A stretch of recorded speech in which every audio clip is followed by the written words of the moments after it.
దేవుని గణనామానికి వందనాలు తెలియజేస్తూ ఉన్నాను. మరొకసారి చేరువచ్చినటువంటి ఆత్మీయులైన మీ అందరికీ ప్రభు అయిన యేసుక్రీస్తు నామములో హృదయపూర్వక వందనాలు. మరి ఘనుడైనటువంటి లోకరక్షకుడైన ప్రభు అయిన యేసుక్రీస్తు ప్రభువారు సిలువలో మాట్లాడిన పవిత్రమైన శ్రేష్టమైన మాటలలో రెండవ మాటను ధ్యానం చేసుకోవడానికి దేవుడు మనకు కృప చూపారు. పరిశుద్ధ గ్రంథంలో నుండి లూకాసు వార్త 23వ అధ్యాయము 43వ వచనంలో ఆయన సిలువలో పలికిన రెండవ మాటగా, నేడు నీవు నాతో కూడా పరదేశంలో ఉందువని దేవుడు ఆ సిలువలుంటుండి రెండవ దొంగతో చెప్పడం చూస్తాం. చిన్న ప్రార్థన. చదువుబడిన వాక్య నిమిత్తమై జీవంగలిగిన తండ్రి వందనాలు.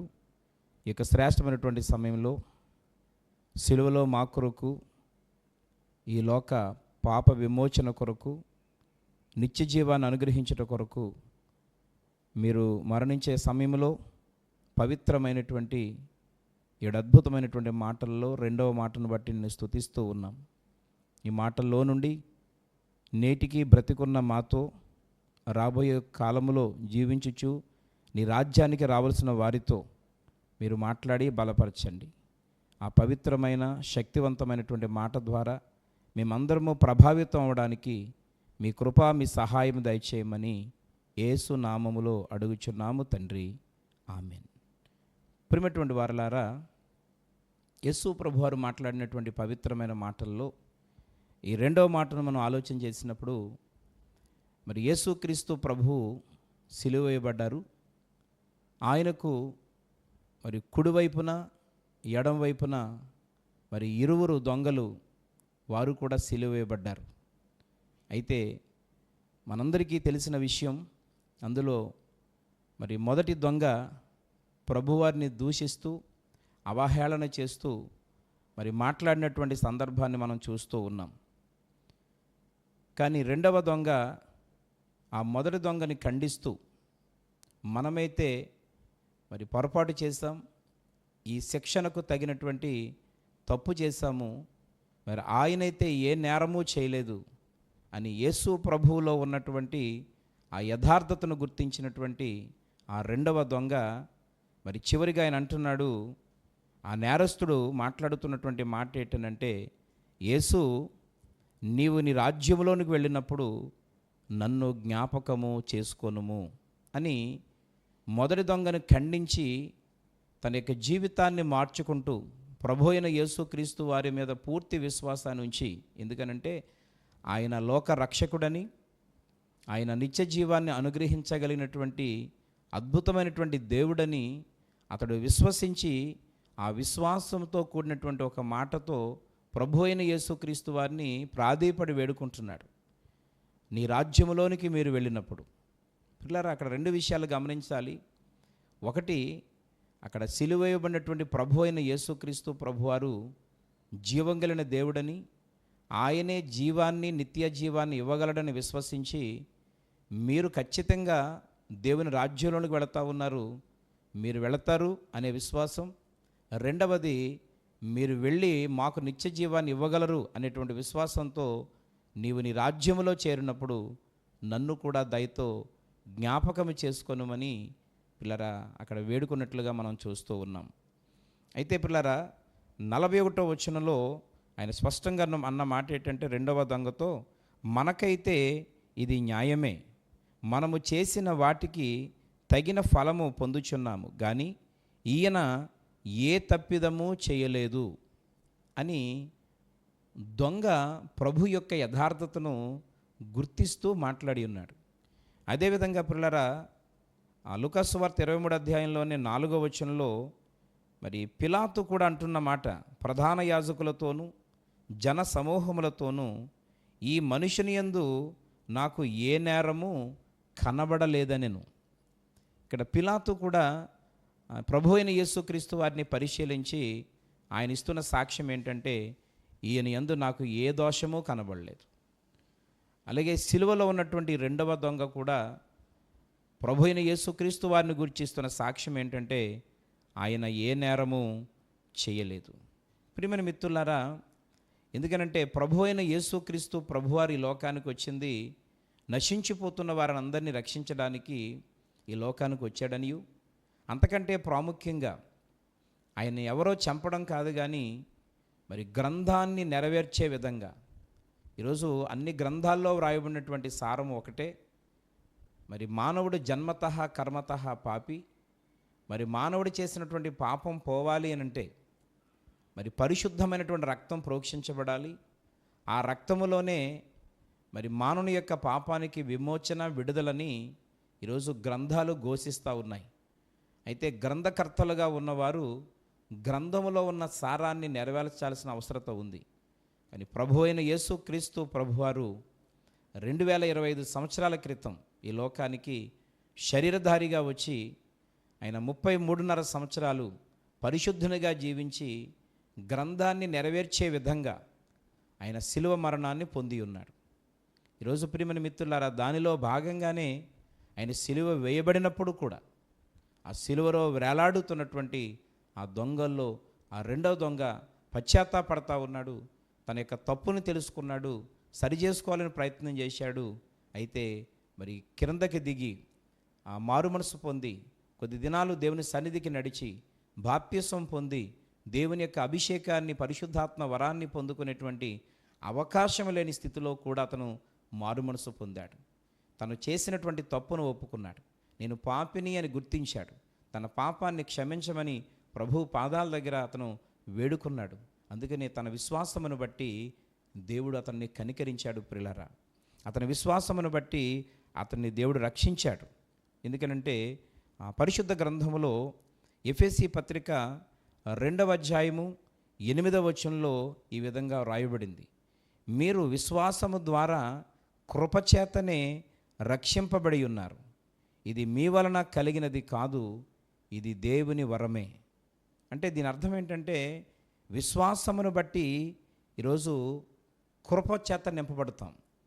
ఆ కృప మనలను రక్షణలోనికి నడిపిస్తుంది. అంటే ప్రియులారా, సిలువలో ఉన్నటువంటి ఆ దొంగ మొట్టమొదట ఏం చూపాడు అని అంటే ప్రభు అయిన యేసునందు విశ్వాసాన్ని ఉంచాడు, విశ్వాసాన్ని చూపాడు.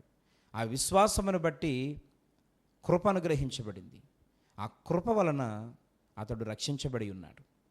ఈరోజు ప్రియమైనటువంటి స్నేహితులారా, ఆత్మీయ జీవితంలో జీవిస్తున్న మనమైనా ఇంకా ప్రభు అయిన యేసుక్రీస్తు వారిని ఎరగకుండా లేదా ఆయన తెలుసుకొని కూడా రక్షణ పొందడానికి ఇంకా వాయిదాలు వేస్తూ ఆలస్యం చేస్తూ ఈరోజు మన జీవితాన్ని కాలవ్యాపన చేస్తూ ఉంటే, ఈ క్షణమే ప్రభు మాట్లాడుతున్నాడు, ఇదే నీవు రక్షణ పొందడానికి అనుకూలమైన సమయం. రేపని తరువాతని వాయిదాలు వేయడానికి సమయము కాదని చాలా స్పష్టంగా ఈ వాక్యం ద్వారా దేవుడు జ్ఞాపకం చేస్తూ ఉన్నాడు. ఆ సిలువలో ఉన్నటువంటి దొంగ వెంటనే, ఎందుకంటే మరికొన్ని క్షణాలలో అతడు మరణించి ఉండుంటే అది ఖచ్చితంగా అతను నరకమునకు నిత్య అగ్నిగుండంలోనికి వెళ్ళిపోయే పరిస్థితి. కానీ ఆ చివరి దశలో ఇంకా కొన్ని నిమిషాలు, కొన్ని గంటల వ్యవధిలో వెంటనే ప్రభు అయిన యేసుక్రీస్తు వారిని తన సొంత రక్షకుడిగా అంగీకరించి విశ్వసించి తన నోటితో తన పాపములన్నీ హృదయపూర్వకంగా ఒప్పుకొని ఆ దేవుని సన్నిధానములో పశ్చాత్తాపడి ఉన్నాడు. కాబట్టే దేవుని యొక్క కృప, ఎందుకంటే అతని యొక్క విశ్వాసాన్ని బట్టి అతనికి కృప ఆవరించింది. మరి కృప అంటే చాలాసార్లు మనం వింటున్న విషయం ఏంటంటే అర్హత లేకపోయినా మరి పొందుకోవడాన్ని కృప అంటారు. ఈరోజు మనం దాన్ని అనుభవించడానికి లేకపోతే పొందుకోవడానికి మన దగ్గర ఏ విధమైనటువంటి అర్హత, ఏ విధమైనటువంటి స్థానము లేనటువంటి సమయంలో దాన్ని పొందుకోవడాన్ని కృప అంటారు. నిజంగా అతడు ఆ పరిస్థితిలో, మరి నిజంగా ఏ విధమైనటువంటి అవకాశం లేని పరిస్థితిలో అతడు ఖచ్చితంగా దేవుని కృపచేత నింపబడ్డాడు. ఈరోజు నిత్యరాజ్యాన్ని పొందుకోవాలంటే సామాన్య విషయం కాదు. కానీ అటువంటిది ఆ తక్కువ టైంలో, కొన్ని గంటల వ్యవధిలోనే, కొన్ని నిమిషాల వ్యవధిలోనే అతడు సొంతం చేసుకోగలిగాడు అని అంటే కేవలం దేవుని కృపచేత ఆయన నింపబడి ఉన్నాడు. కనుక ఈరోజు వాక్యం వింటున్నటువంటి నా ప్రియ స్నేహితులారా, అదే కృప దేవుడు నీ మీద కూడా చూపాలని ఆశపడతా ఉన్నాడు. ఇప్పటివరకు ఒకవేళ ప్రభు అయిన యేసుక్రీస్తు వారిని తెలుసుకోకపోతే ఇప్పుడు ఆయన యందు విశ్వసించి ఆ యొక్క కృప ద్వారా నీవు రక్షించబడాలని దేవుడు కోరుకుంటున్నాడు. ఒకవేళ ప్రభు అయిన యేసుక్రీస్తుని ఎరిగి ఉండి కూడా సంపూర్ణమైనటువంటి మారుమనసు పొంది రక్షణ పొందడానికి ఆలస్యం చేస్తున్నట్లయితే రేపనేటువంటి దినం మంది కాదు కనుక ఇప్పుడే తక్షణమే ఆ దొంగ ఏ విధంగా అయితే తన యొక్క జీవితాన్ని మార్చుకోవడానికి ప్రయత్నం చేసి ప్రభు పాదాల దగ్గర ఒప్పుకొని విడిచిపెట్టి సరి చేసుకున్నారో ఇప్పుడే మనము ఒక మంచి తీర్మానాన్ని నిర్ణయాన్ని తీసుకొని ఆ రక్షణ సొంతం చేసుకోవాలని ప్రభు తెలియచేస్తూ ఉన్నాడు. ఎందుకనంటే ప్రభు అయిన యేసుక్రీస్తు వారు మనల్ని రక్షించడానికే ఆయన శిలువ మరణం పొంది ఉన్నాడు. ఈరోజు ఆయన శిలువ మరణం పొందారు, ఆయన మరణించారు, తన విలువైన జీవితాన్ని మనందరి కొరకు త్యాగం చేసుకున్నారు. ఎందుకు అనంటే విలువలు లేని మన జీవితములలో విలువలను నింపడానికి. ఈరోజు మన జీవితంలో గ్యారంటీ లేనటువంటి మన జీవితమునకు ఖచ్చితంగా నిత్య రాజ్యాన్ని ఇచ్చి మనను ముందుకు నడిపించడానికే తన విలువైన జీవితాన్ని ఆయన మన కొరకు త్యాగం చేసుకున్నారు. అయితే ప్రియ స్నేహితులారా, మరి కొంతమంది మాట్లాడే మాటలు ఏ విధంగా ఉంటాయనంటే ఆనాడు బైబిల్లో కూడా కొంతమంది పరిసయ్యులు, కొంతమంది పెద్దలైనటువంటి వారు కొన్ని మాటలు మాట్లాడారు. మత్తయి సువార్త 22వ అధ్యాయము 42వ వచనంలో ఈ విధంగా వ్రాయబడింది: వీడు ఇతరులను రక్షించెను, తన్ను తానే రక్షించుకొనలేడు. ఇశ్రాయేలు రాజు కదా, ఇప్పుడు శిలువ మీద నుండి దిగినెడలా వానిని నమ్ముదుము. ప్రియమైనటువంటి స్నేహితులారా, అక్కడున్నటువంటి ప్రజలు, ఆ పరిసయ్యులు, అక్కడున్నటువంటి పెద్దలు, ప్రధాన యాజకులు, శాస్త్రులు మాట్లాడుతున్నటువంటి మాటలు ఏంటంటే, ఈయన అందరినీ రక్షించాడు కదా, రక్షిస్తున్నానన్నాడు కదా, మరి తనకు తాను ఎందుకు రక్షించుకోలేకపోతున్నాడని. ఒక విషయాన్ని మనం ఆలోచించాలి. మన కోసం ఆలోచించుకున్న వాళ్ళు ఎవరు కూడా ఇతరుల కోసం ఆలోచించలేరు.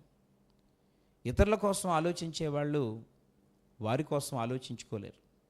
భౌతికంగా మనం చాలా ఉదాహరణలు చూస్తూ ఉన్నాం. వాక్యం వింటున్న మన జీవితంలో కూడా కొన్ని అనుభవాలు ఉన్నాయి.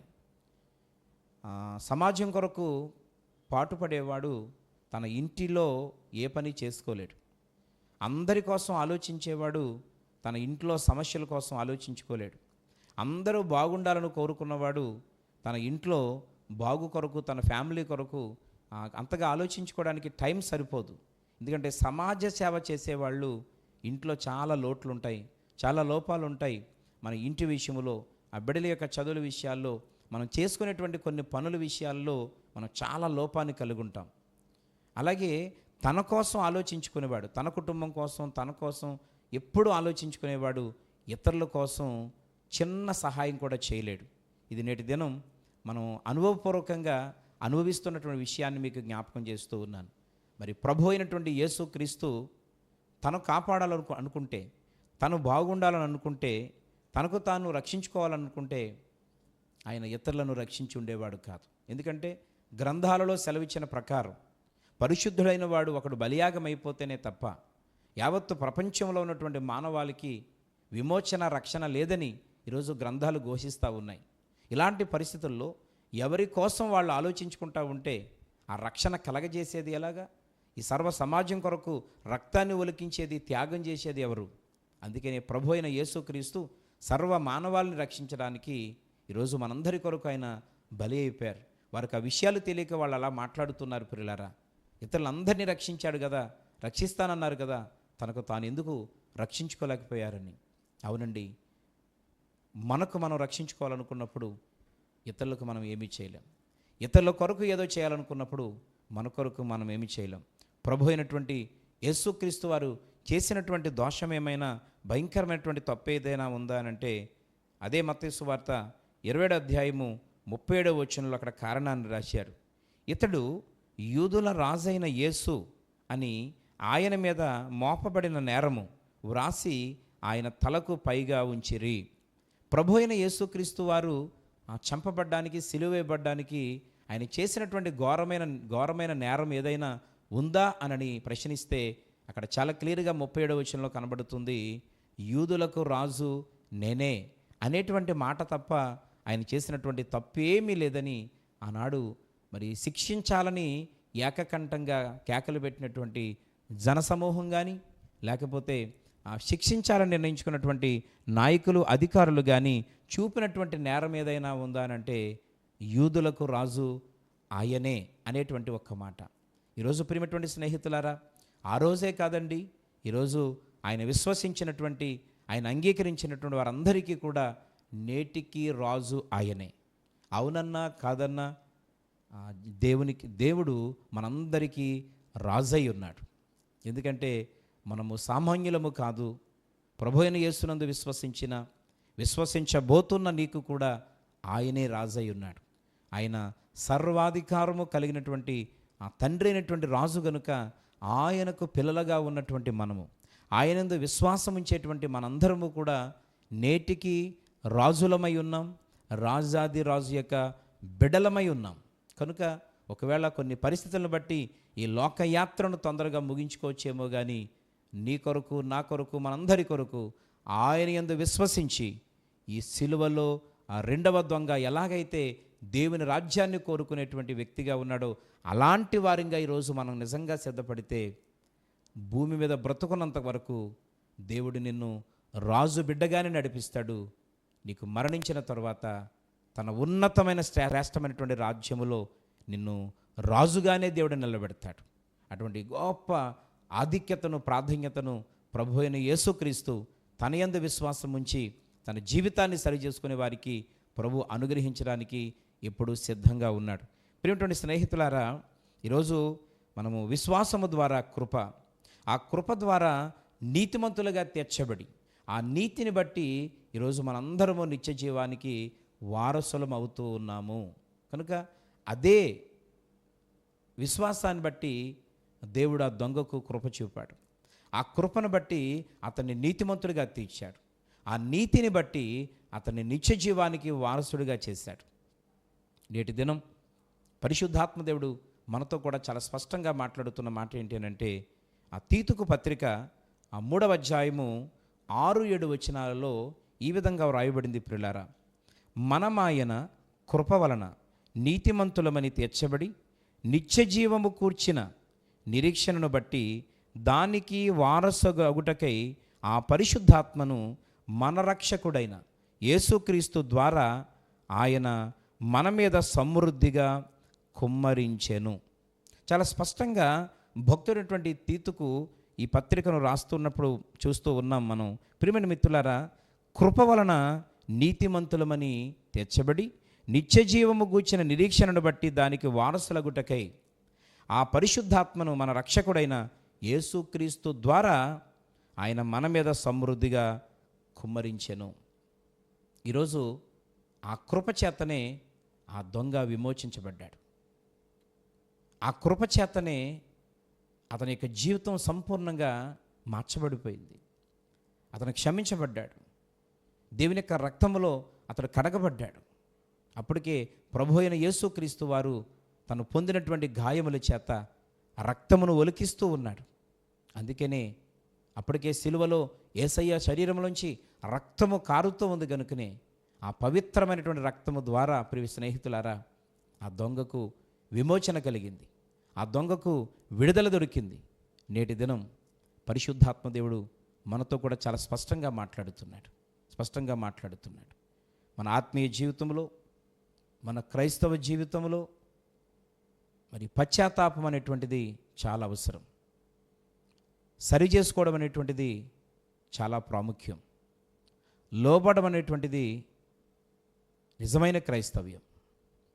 ఈరోజు దేవుని పిల్లలమని, దేవుని యొక్క కుమారులమని, దేవుని యొక్క కుమార్తెలమని ఈరోజు చెప్పుకుంటూ గర్వంగా ఆత్మీయ జీవితంలో నడవాలనుకుంటున్న మనందరితో ప్రభు యొక్క రెండవ మాట ద్వారా మాట్లాడుతున్నది ఏంటంటే, సిలువలో వేలాడుచున్నటువంటి రెండవ దొంగలో ఉన్నటువంటి పశ్చాత్తాపపడే మనసు, లోబడేటువంటి మనసు, సరి చేసుకునేటువంటి మనసు నేటి దినం మనం కలిగి ఉండాలి. ఎందుకు తెలిసిన, ఆ మనసు కలిగిన వారు ఎవరైనా దేవుని చేత కనికరించబడతారు.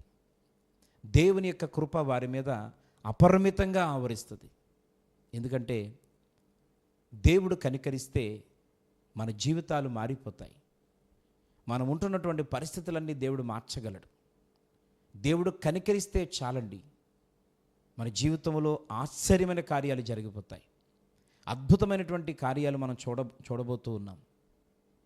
ఎందుకనంటే దేవుడు కనికరిస్తే అపరిమితమైన కృప చూపిస్తాడు. ఆ కృపలో ఎలాంటి లోపాలైనా, ఎలాంటి లోటులైనా, ఎలాంటి ఇబ్బందులైనా అన్నీ కూడా పరిష్కరించబడతాయి. నిజంగా ఆ భక్తుని విషయంలో దేవుడు గొప్ప కార్యం చేశాడు. ఆ కృప అపరిమితంగా ఆవరించింది కనుకనే ప్రియమైనటువంటి మీ స్నేహితులారా, అతడు నీతిమంతుడిగా తీర్చబడ్డాడు.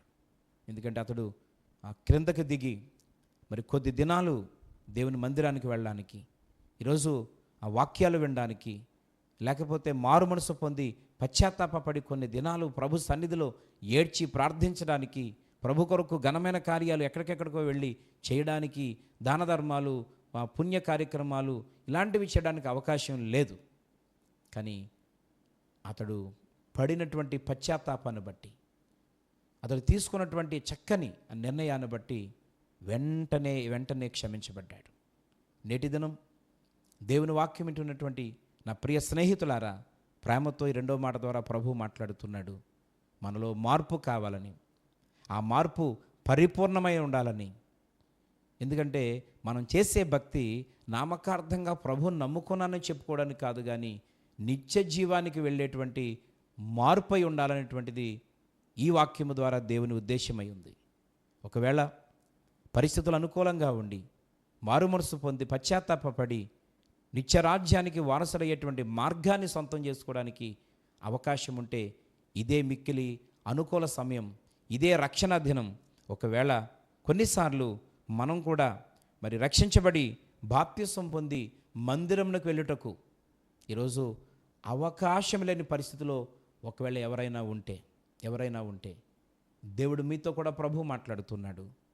ఆ సిలువలో అవకాశం లేకుండా ఉన్నటువంటి వ్యక్తి పశ్చాత్తాపాన్ని బట్టి, మారు మనసును బట్టి ఈరోజు క్షమించి ఎలాగైతే నిత్య జీవాన్ని దేవుడిచ్చాడో, ఈరోజు ఒకవేళ నీకు అవకాశం లేనటువంటి స్థితిలో నీవు ఉన్నా దేవుడు నిన్ను కూడా క్షమిస్తాడు. దేవుడు నీకు కూడా అవకాశం ఇస్తాడు. తప్పకుండా ప్రభు నిన్ను జ్ఞాపకం చేసుకొని, తన కృపలో జ్ఞాపకం చేసుకొని, ఒక అద్భుతమైనటువంటి శక్తి చేత నిన్ను విడుదల చేసి నీకు కూడా నిత్య జీవాన్ని ఇవ్వడానికి ప్రభు అయిన యేసుక్రీస్తు వారు ఆయన సిద్ధంగా ఉన్నారు. కనుక ఇప్పుడే పరిపూర్ణటువంటి మార్పు చేత ఈ రెండవ మాటను అంగీకరించి ఒక అద్భుతమైనటువంటి తీర్మానం తీసుకొని దేవుని సన్నిధిలో ఏకీభవించు, ప్రార్థనలో ఏకీభవించండి. ప్రియ పరలోకపు తండ్రి, నీ సన్నిధిని బట్టి నేను స్తుతిస్తూ ఉన్నాం. ఈ రెండవ మాటను విన్నటువంటి ప్రతి బిడ్డను మీ స్వాధీనంలో తీసుకోనండి. ఆనాడు ఆ దొంగ మీద ఏ కృప అయితే మీరు చూపారు, నేటి దినం నీ సన్నిధిలో పశ్చాత్తాపపడి నిత్య జీవాన్ని కావాలని కోరుకుంటూ నిజమైనటువంటి మారు మనసును ప్రభువా పొందాలని ఎందరైతే తీర్మానం తీసుకున్న తీర్మానాన్ని స్థిరపరుచుకుంటున్నారు, ఇప్పుడే వారి విశ్వాసాన్ని బట్టి మీరు కృప చూపండి. ఆ కృప ద్వారా నీతిమంతులుగా తీర్చండి. ఆ నీతిని బట్టి నిత్య జీవాన్ని కలగచేయమని ప్రార్థన చేస్తూ ఉన్నాను.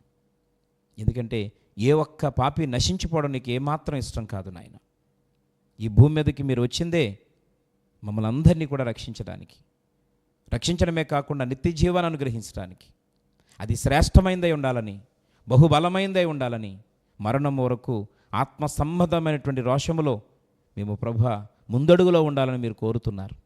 మీ ఆలోచనను మేము నెరవేర్చేవారిగా ఉండుటకు, ఈ రెండవ మాట ద్వారా ప్రభావితం చేయబడి శక్తితో నింపబడుటకు, మీ చేత కనికరించబడి నీ సన్నిధిని ప్రభు అనుభవించుటకు కృప చూపి నడిపించుమని యేసు నామములో ఈ ప్రార్థన అడుగుచున్నాము తండ్రి. ఆమేన్.